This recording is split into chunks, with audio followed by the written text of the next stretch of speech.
Back student on YouTube channel. आज हम लोग ओम्स लॉ के बारे में पढ़ेंगे, यानी ओम के नियम के बारे में पढ़ेंगे। स्टूडेंट, ओम का नियम एक्सपेरिमेंट पर आधारित है, यानी प्रयोग पर आधारित है। देखो, इसका एक्सपेरिमेंट बड़ा ही सिंपल सा है कि एक वायर लिया गया है। इस वायर का दो एंड है, एक एंड पी है, दूसरा एंड एन है। एंड पी को बैटरी के पॉजिटिव टर्मिनल से जोड़ा गया है और ये जो एंड एन है इसको बैटरी के नेगेटिव टर्मिनल से जोड़ा गया है।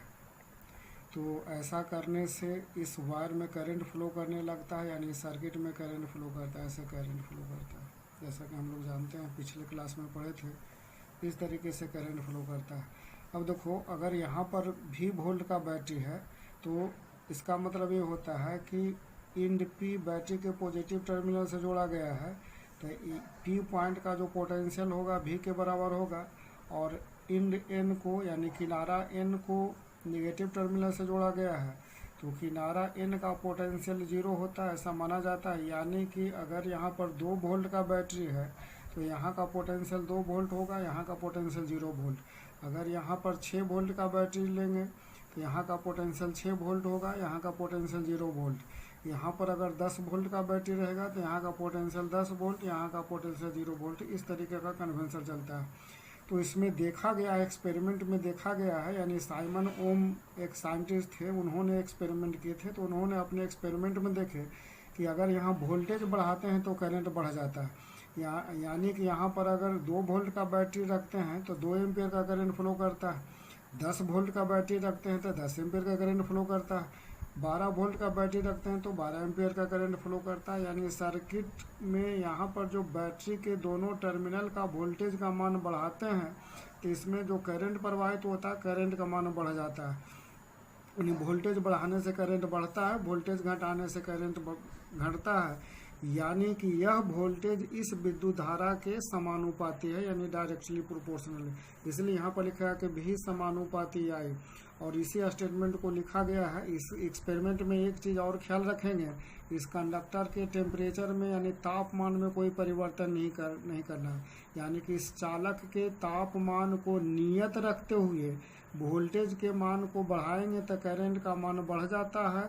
यानी कि यह वोल्टेज इस विद्युत धारा के समानुपाती होता है, लेकिन ऐसा करने के लिए इस कंडक्टर के तापमान को कांस्टेंट रखा जाता है, यानी नियत रखा जाता है। इसी स्टेटमेंट को लिखा गया है, यदि एक दिए गए चालक, यानी दिए गए चालक आपका ये हुआ, का तापमान नियत रखा जाए, यानी इस दिए गए चालक का तापमान नियत रखेंगे तो चालक के छोरों के बीच का विभवांतर, यानी चालक के छोरों के बीच का विभवांतर वही होगा जो बैटरी के दोनों टर्मिनल का विभवांतर होता है। इसमें प्रवाहित विद्युत धारा के समानुपाती होता है। यानी कि इसमें जो प्रवाहित विद्युत धारा है इसके दोनों किनारों के बीच के विभवांतर के समानुपाती है, और यहाँ का जो विभवांतर वही होता है जो यहाँ और यहाँ का विभवांतर होता है। यानी कि बैटरी के दोनों टर्मिनल का विभवांतर और चालक में प्रवाहित धारा एक दूसरे के समानुपाती होता है। कब? जब इस चालक के तापमान को नियत रखा जाता है। इसलिए यहाँ पर लिखा गया कि भी समानुपाती आई, और समानुपाती का चिन्ह हटाते हैं तो एक कांस्टेंट आता है, वह कांस्टेंट आर लिखाता है, यानी भी इक्वल टू आर आई। और यह समीकरण ओम्स लॉ कहलाता है, जहाँ आर एक नियतांक है और यह जो नियतांक है यानी कांस्टेंट है, यही चालक का प्रतिरोध कहलाता है। अभी हम ओम्स लॉ से हम लोग देख रहे हैं कि भी इक्वल टू आर आई, तो आर बराबर भी बटा आई। तो ये जो इक्वेशन आपको दिख रहा है, यह इक्वेशन ओम्स लॉ कहलाता है। इस इक्वेशन को ओम्स लॉ कहते हैं। लेकिन इस इक्वेशन से, यानी इस समीकरण से आर इक्वल टू भी बटा, यानी इससे चालक का प्रतिरोध निकलता है। यानी किसी चालक का प्रतिरोध चालक के विभवांतर और चालक में प्रवाहित धारा के अनुपात के बराबर होता है। इसलिए यहाँ पर लिखा गया किसी चालक के छोरों के बीच का विभवांतर यानी भी, और चालक में प्रवाहित धारा यानी विद्युत धारा यानी आई के अनुपात को, यानी भी और आई के अनुपात को चालक का प्रतिरोध की माप होती है। यानी किसी चालक के छोरों के बीच का विभवांतर और उसमें प्रवाहित धारा का अनुपात उस चालक के प्रतिरोध की माप के बराबर होता है, यानी भी बटा आई आर के बराबर होता है, अर्थात आर इजिकल टू भी बटा आई। तो ये ओम्स लॉ है, यानी ओम का नियम है, जो कि सिंपल सा है, 10th क्लास में आप लोगों ने पढ़ा होगा। अब देखो, ओम के नियम यानी भी इजिकल टू आर आई, ओम का नियम कहता है भी इजिकल टू आर आई। इस नियम के लिए ग्राफ खींचेंगे, तो ग्राफ खींचेंगे तो भी और आई के बीच में ग्राफ खींचेंगे। आर तो यहाँ पर कांस्टेंट है, तो देखो फिर उसी सर्किट को बनाया है कि एक चालक लिया गया, चालक के किनारों को बैटरी के टर्मिनल से जोड़ा गया है। इसमें देखिए ऐसे करंट फ्लो कर रहा है। तो यहाँ पर वोल्टेज का मान हम लोग बढ़ाते हैं तो करंट का मान बढ़ता है, यानी वोल्टेज जैसे जैसे बढ़ाते हैं विद्युत धारा का मान बढ़ता है, यानी विभवांतर का मान बढ़ाते हैं तो विद्युत धारा का मान बढ़ता है। तो इसमें मान लेते हैं कि हम लोग मैंने वोल्टेज का 3 वैल्यू लेते हैं, V1 V2 V3। तो जब यहाँ वोल्टेज V1 रहता है तो विद्युत धारा इस परिपथ में I1 प्रवाहित होता है। जब यहाँ पर वोल्टेज यानी विभवांतर का मान V2 कर देते हैं तो इसमें विद्युत धारा का मान I2 हो जाता है। जब यहाँ पर विभवांतर यानी वोल्टेज V3 कर देते हैं तो इसमें विद्युत धारा का मान I3 हो जाता है।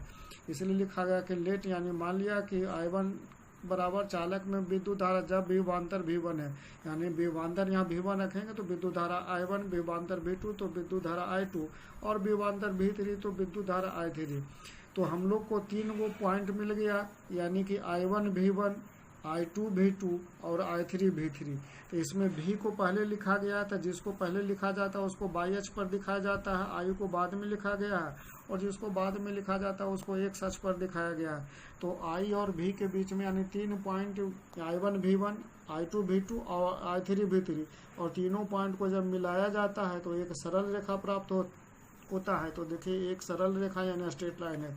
यहाँ पर लिखा गया है कि ओम के नियम का भी आई ग्राफ एक सरल रेखा होता है। देखिए ये सरल रेखा है और हम लोग जानते हैं कि R इजिकल टू V बटा आई होता है। तो देखिए यहाँ पर एक ट्रायंगल बन रहा है, इस ट्रायंगल में देखिए सबसे पहले तो यह स्ट्रेट लाइन एक अक्ष से कितना कोण बनाता था, थीटा। तो इस ट्रायंगल से अगर tan थीटा निकालोगे तो लंब के रूप में V1 हो जाएगा, आधार के रूप में I1 यानी V1 बटा I1। अगर तुम इतना बड़ा ट्रायंगल लोगे तो फिर इस ट्रायंगल के tan थीटा अप्लाई करोगे तो हो जाएगा V2 बटा I2। अगर इतना बड़ा ट्रायंगल लोगे तो tan थीटा अप्लाई करोगे तो V3 या बटा I3। यानी जनरल वे में यानी समान रूप से लिखेंगे R इजिकल टू V बटा आई, यानी V1 बटा I1 या V2 बटा I2 या V3 बटा I3। और ये सभी tan थीटा के बराबर होता है। और tan थीटा को स्लोप यानी ढाल भी कहा जाता है। tan थीटा को भी आई ग्राफ का स्लोप यानी ढाल कहा जाता है। तो इससे पता चलता है कि भी आई ग्राफ का tan थीटा चालक के प्रतिरोध को निरूपित करता है। देखिए यहाँ पर इम्पोर्टेंट बात है कि भी आई ग्राफ का tan थीटा यानी ढाल चालक के प्रतिरोध को निरूपित करता है। ये इम्पोर्टेंट पॉइंट है। तो यहाँ पर लिखा गया था भी आई ग्राफ को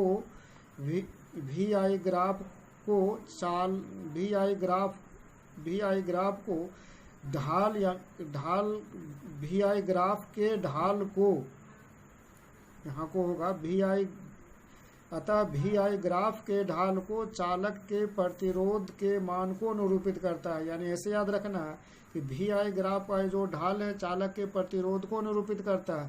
यानी भी आई ग्राफ का जो tan थीटा ढाल है चालक के प्रतिरोध को निरूपित करता है। और यह एक सरल रेखा प्राप्त होता है ओम के नियम में, इसलिए कि R यहाँ पर एक कांस्टेंट टर्म होता है, R एक कांस्टेंट टर्म होता है।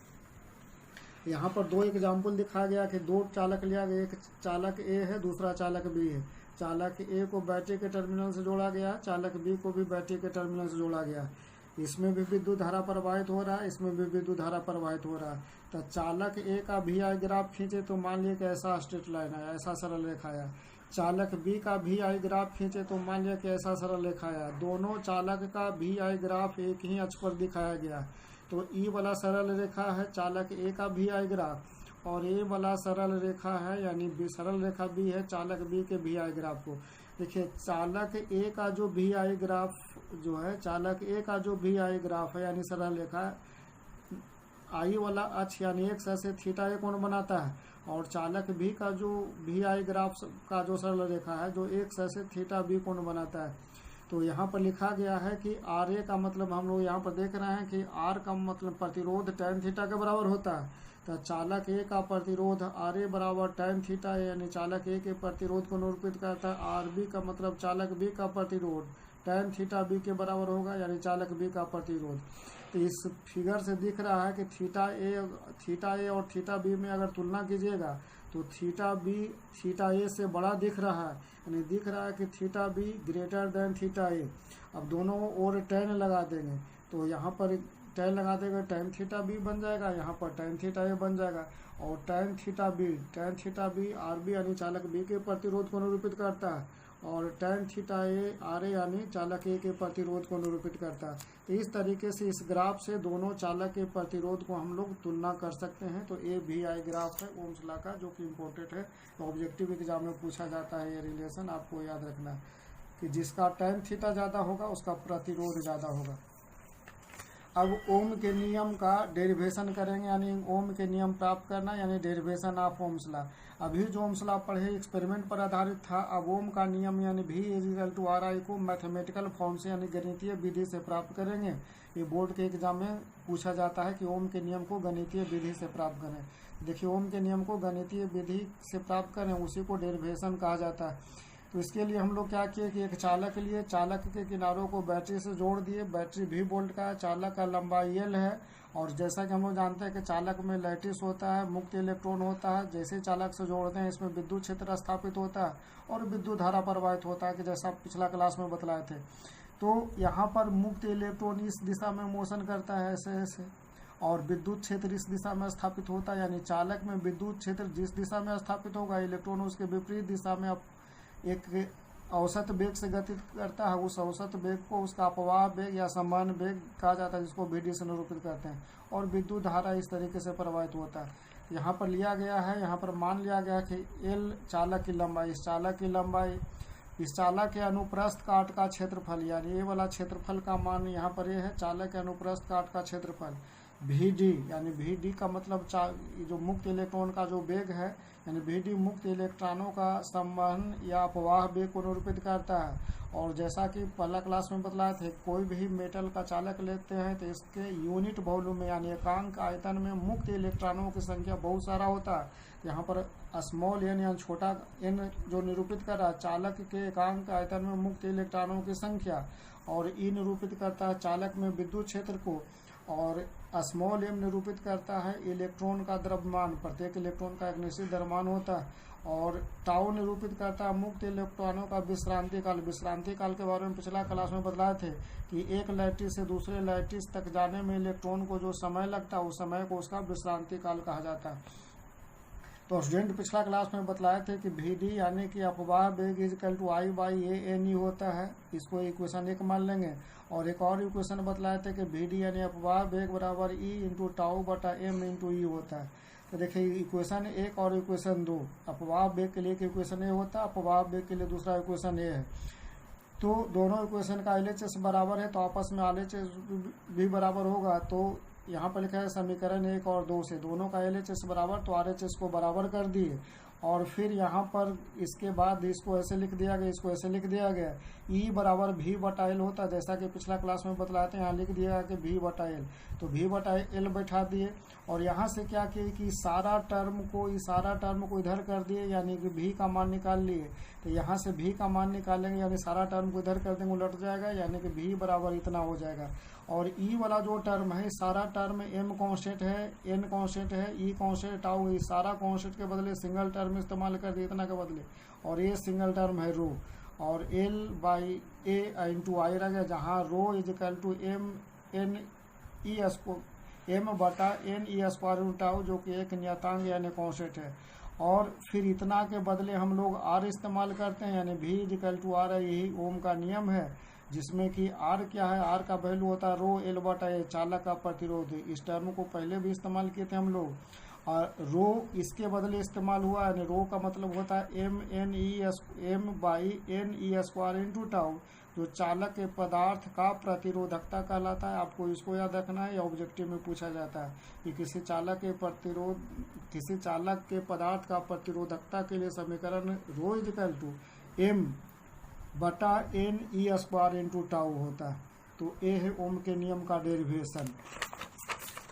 अब हम लोग ओम के नियम का दूसरा रूप भी लिखेंगे, यानी another form of Ohm's law. यानी ओम के नियम का एक रूप तो अभी देखे कि V = RI होता है, ओम के नियम का एक दूसरा रूप भी होता है।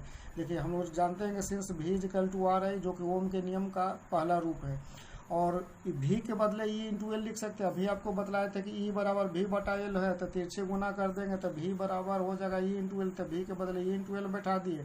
और आर का वैल्यू अभी हम लोग देखे थे कि रो एल बटा ए होता है आई इंटू आई, तो एल से एल कट गया, यानी ई बराबर रो आई बाई ए हो गया, यानी कि E इजिकल टू रो आई बटा ए को जे यानी धारा घनत्व कहा जाता है, तो आई बटा ए के बदले धारा घनत्व इस्तेमाल कर लिए। अब देखिए ई वाला टर्म इधर चला गया, तो ई बटा रो इजिकल टू जे, और ई वाला जो टर्म एक बटा जो रो है उसके बदले सिग्मा इस्तेमाल किया जाता है, यानी सिग्मा इंटू ई, इस नोटेशन को सिग्मा पढ़ते हैं, तो सिग्मा इंटू ई बराबर जे, यानी इसी को ऐसे लिख सकते हैं, इसको इधर कर दिए, इसको इधर कर, जे बराबर सिग्मा इंटू ई, जहाँ पर सिग्मा किसके बराबर है, तो 1 बटा रो यानी 1 बटा रो के बराबर है, और सिग्मा को चालक के पदार्थ का चालकता कहते हैं। और यह समीकरण ओम के नियम का दूसरा रूप कहलाता है। यह बोर्ड के एग्जाम में ऑब्जेक्टिव में पूछा जाता है कि ओम के नियम का दूसरा रूप कौन है। तो याद रखना है कि ओम के नियम का एक रूप है V equal to R I, जो पॉपुलर है, और दूसरा रूप है J equal to sigma into E. अब हम लोग एसआई मात्रक के बारे में आते हैं कि पहला मात्रक हम लोग आर प्रतिरोध के लिए लिख रहे हैं, तो हम लोग जानते हैं कि आर इजिकल टू भी बटा आई, तो ये दोनों के एसआई मात्रक को भी और आई के एसआई मात्रक को भाग कर देंगे तो आर का एसआई मात्रक निकल जाएगा। तो प्रतिरोध यानी आर का एसआई मात्रक क्या होता है, भी विभवांतर का होता है वोल्ट, आई विद्युत धारा का एम्पियर होता है, तो वोल्ट बटा एम्पियर, वोल्ट बटा एम्पियर इसी को ओम कहा जाता है, यानी कि 1 ओम बराबर 1 वोल्ट पर एम्पियर होता है। आपको इसको याद रखना, बोर्ड के एग्जाम में पूछा जाता है कि 1 ओम किसके समतुल्य है, तो 1 वोल्ट एम्पियर, यानी 1 वोल्ट एम्पियर को ही ओम कहा जाता है। फिर टर्म में बतलाए थे पिछला क्लास में कि जी होता है 1 बटा आर के बराबर, यानी प्रतिरोध के व्युत्क्रम को जी चालकत्व कहा जाता है, यानी चालकत्व जी का एसआई मात्रक होगा 1 बटा आर, तो आर का एसआई मात्रक ओम होता है, इसी को ऊपर ले जाएंगे पर ओम कहेंगे, पर ओम को महो भी लिखा जाता है या साइमन भी लिखा जाता है एस, तो ए जी यानी चालकत्व का एसआई मात्रक है। तीसरा हुआ आर का यानी प्रतिरोध, हम लोग जानते हैं कि R equal to rho L बटा ए होता है, तो यहाँ से रो का मान निकालेंगे तो हो जाएगा, इधर जाकर गुना हो जाएगा, डिवाइड हो जाएगा, यानी कि रो इजिकल टू आर ए बटा एल। तो यहाँ पर ये सबके एसआई मात्रक को बैठा देंगे तो इसका एसआई मात्रक निकल जाएगा, तो इसका ओम हुआ, इसका मीटर स्क्वायर हुआ, क्षेत्रफल का मीटर स्क्वायर, लंबाई का मीटर, तो 1 मीटर कट जाएगा, तो ओम इंटू मीटर इसका मात्रक हो जाएगा, इसलिए लिखा गया प्रतिरोधकता का एसआई मात्रक ओम इंटू मीटर। फिर सिग्मा 1 बटा रो होता है, यानी चालकता का एसआई मात्रक 1 बटा सिग्मा रो, और रो का मात्रक होता है, रो का मात्रक ओम इंटू मीटर, तो 1 बटा ओम इंटू मीटर, ओम मीटर नीचे से ऊपर जाएगा तब प्रति ओम प्रति मीटर हो जाएगा।